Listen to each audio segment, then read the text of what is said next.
Hey, good day, everybody. Still here. Daily Market Pulse, Thursday, February 20th, 2014. So we saw stocks rising. The insanity continues. Of course, we only have the two distribution days and the one on the Nasdaq, S&P, respectively. Everything looks, of course, strong. The trends are still there and strong, understood. It just seems that things are so darn extended. But I guess maybe this run is just that bullish that they're going to barely pull this thing back and go again. But right now, it still looks like more profit taking, at least at the moment. With possibilities of further downside, still more of a kind of a flag-like formation. But we'll see how it goes. But mixed volume nonetheless makes it for a little bit suspicious. But we'll take a look at the charts. For the sake of reference, volume was up on the Nasdaq, but actually down on the S&P New York Stock Exchange, essentially. So we can see that Nasdaq here, or pardon me, the Dow Jones has settled right into the 50-day moving average, approximately the 16,200 level, so at the 50, but above the 8, but also above the declining 20 that still remains. So they could still see some kind of choppiness. The stochastics has now dropped below 80, helping reset itself. This still ultimately has to get over 16,200 to really have a shot at 16,400 higher once again.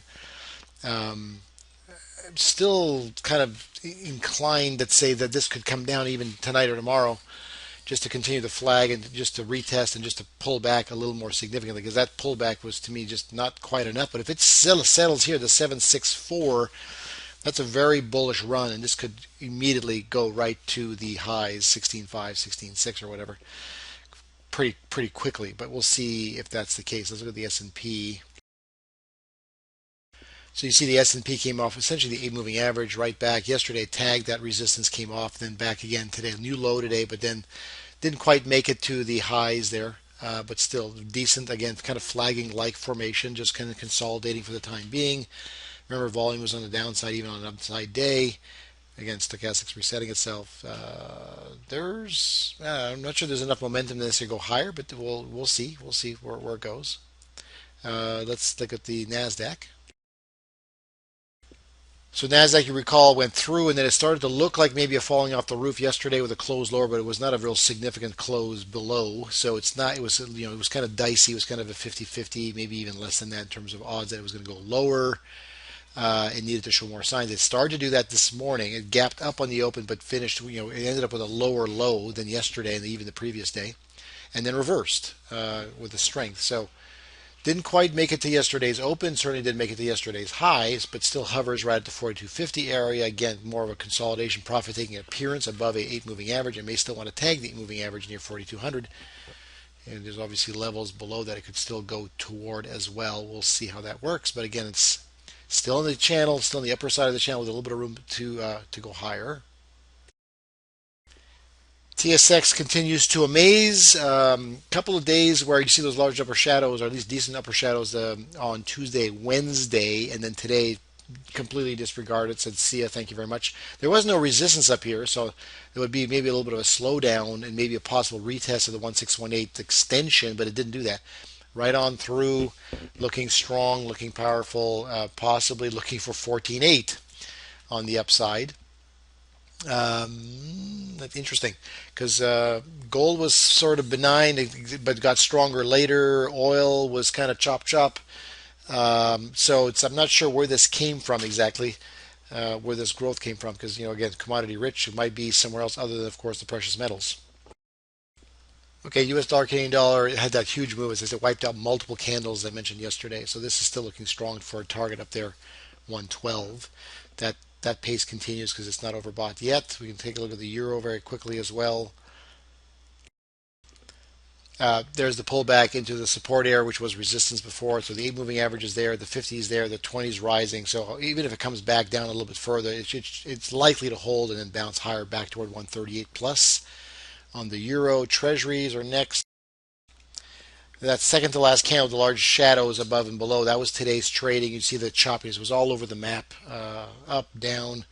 But again, it was not totally unpredictable there in the sense of not unwarranted. There's resistance across the 133 area approximately with support down below near 132, and um, the 8 was kind of going flat. The 20 was rising, but you still got a pretty strong 200-day moving average that's declining. The 50 is a long ways away from catching up. So being in a zone where it's kind of back and forth between 132 133 is not unwarranted, certainly, and not too surprising. But let things catch up, let it consolidate in here before the next shove up. It may even drop back from to the 1618, even to the 50% near 131. It's possible. Um, Possible.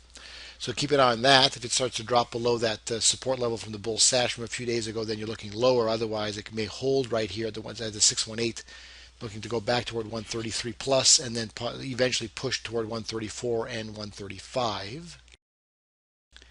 And the yen is kind of in a similar situation. And you see the moving averages, the 8 to 20 are right there. The 50 is just flattening out now and not rising yet, so we may have a little bit of a test, but certainly we're looking for another push higher, ultimately to 99 plus on this one. Gold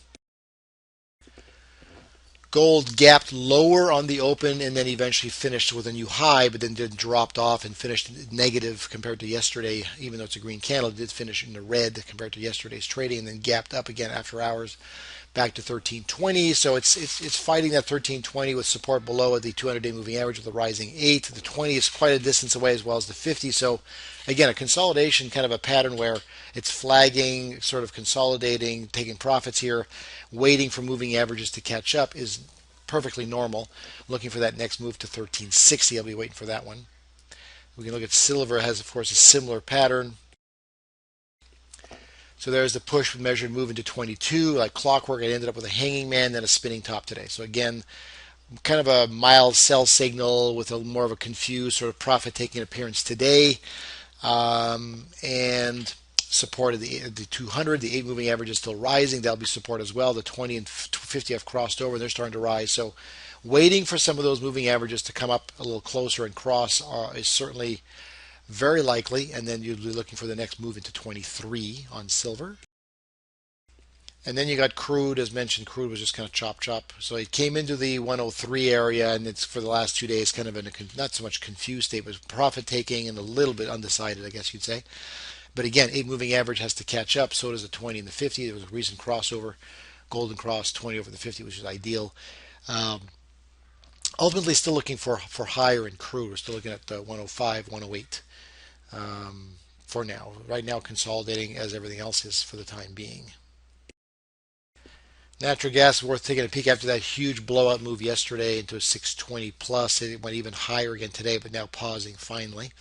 Of course, again, very likely, but everything still looks very strong for even possibility of more. But it certainly went into the 1618 with vigor, and now it's using that as possible support. So it may want to go to the ultimate target later, which would be, well, where is it now?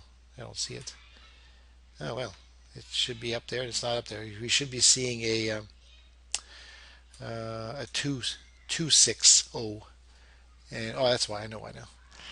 We are not seeing it because this is the extension version. This is the actual measured move version. Let's do the other one. Let's go here. Let's do this. Let's do this to this. There's the 1618, and then you're looking at the 261 up there near 7. So that's the possible next target on natural gas. Probably worth looking at small caps very quickly. And there it is. So it's still below resistance at 116, just like kind of the S&P. In fact, the highs are still even higher than that, near above 117. So 20 is still below the 50. The 8's rising, so they're all down here. So there could be a possible push down to retest those levels. Otherwise, it goes sideways until things resolve themselves a little better, where maybe the 20 flattens and starts to turn up. Then we might see some strength. Bollinger Bands are starting to tighten a little bit with this consolidation.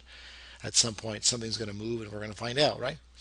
Okay, let's go right to the VIX, because the VIX was a little antsy and jittery, kind of a hybrid inverted hammer down here at support. It bounced obviously very nicely yesterday, went up, came down, finished up. It was off. It came just barely off its session high.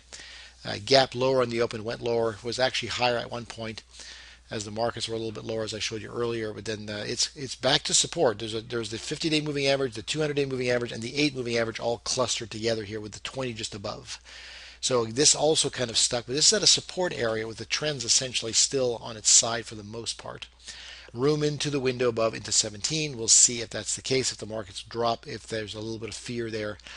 And if that's the case, 17 might actually have a pretty solid resistance. The markets will drop kind of with vigor into a support, and you might see some buying, essentially aggressive buying on a dip. That's possible too. So pay attention to all those things to see if that's how they work out. All right.